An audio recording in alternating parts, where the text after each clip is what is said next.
الحمد لله رب العالمين أشهد أن لا إله إلا الله وحده لا شريك له وأشهد أن سيدنا ومولانا محمدا عبده ورسوله أما بعد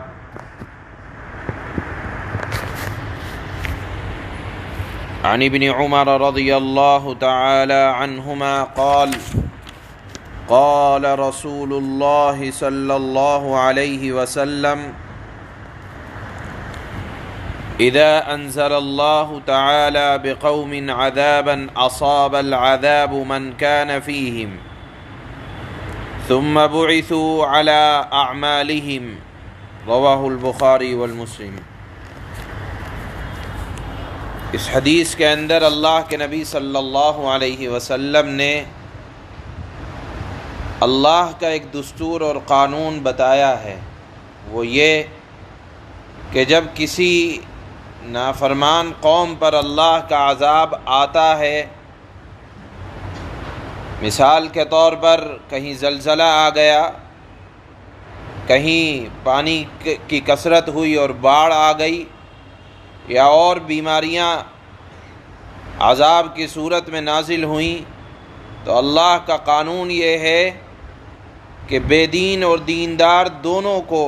کے اوپر یہ قانون لاگو ہوگا۔ اگر کہیں مصیبت آئی ہے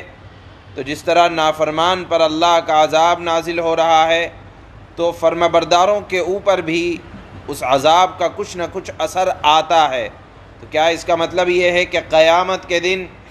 ان کا شمار نافرمانوں میں ہوگا؟ اس کو اللہ کے نبی نے فرمایا کہ دنیا میں اگر کوئی مصیبت آ جائے فرمانبرداروں پر تو اس سے تنگ دل نہیں ہونا چاہیے، بلکہ کل قیامت کے دن جب اللہ کا دربار سجا ہوگا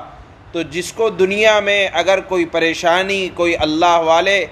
دیندار کو کوئی مصیبت آن پڑی ہوگی تو ایسا نہیں ہے کہ قیامت کے دن بھی اس کو عذاب ہو، نہیں، قیامت کے دن نیک لوگوں کو برے لوگوں سے الگ کر دیا جائے گا۔ تو یہاں اللہ کے نبی نے فرمایا کہ جب اللہ کا عذاب کسی قوم پر نازل ہوتا ہے تو یہ عذاب اس میں موجود تمام لوگوں کو پہنچتا ہے، چاہے فرمانبردار ہوں یا نافرمان ہوں۔ لیکن پھر فرق کیسے ہوا کہ فرمانبردار اور نافرمانوں میں امتیاز کیسے ہوگا؟ تو اس کا امتیاز اللہ کے نبی نے فرمایا قیامت کے دن ہوگا کہ قیامت کے دن فرمانبردار الگ ہو جائیں گے اور نافرمان الگ ہو جائیں گے۔ لہذا اگر کسی دیندار شخصیت کو کسی فتنے کے دور میں یا پریشانی کے دور میں یا زلزلے کے اعتبار سے کوئی ہلاک ہو جائے تو تنگ دل نہیں ہونا چاہیے کہ اگر نافرمانوں پر عذاب آیا تو فرمانبرداروں پر کیوں آ رہا ہے؟ یقیناً آ رہا ہے، یہ اللہ کا قانون ہے، حکمت ہے، مصلحت ہے۔ ہو سکتا ہے کہ فرمانبردار کا اللہ رتبہ بڑھانا چاہ رہے ہیں، ہو سکتا ہے کہ اللہ رب العزت والجلال کے دربار میں ان کا جو مقام ہے وہاں تک وہ نہ پہنچ سکے ہوں، تو ہو سکتا ہے کہ اس طرح کی آزمائشوں سے گزار کر فرمانبرداروں کا اللہ مرتبہ بڑھانا چاہتے ہوں، اس لیے عذاب آتا ہے تو سب کے اوپر آتا ہے، اور پھر قیامت کے دن اللہ درجوں کے اعتبار سے فرمانبردار اور نافرمانوں کے درمیان فرق فرمائیں گے۔ اس کو اس حدیث کے اندر اللہ کے نبی نے بیان فرمایا ہے۔ حضرت عبداللہ ابن عمر رضی اللہ تعالی عنہما سے روایت ہے کہ آپ صلی اللہ علیہ وسلم نے ارشاد فرمایا جب اللہ تعالیٰ کسی قوم پر عذاب بھیجتا ہے تو یہ عذاب اس میں موجود تمام لوگوں کو پہنچتا ہے،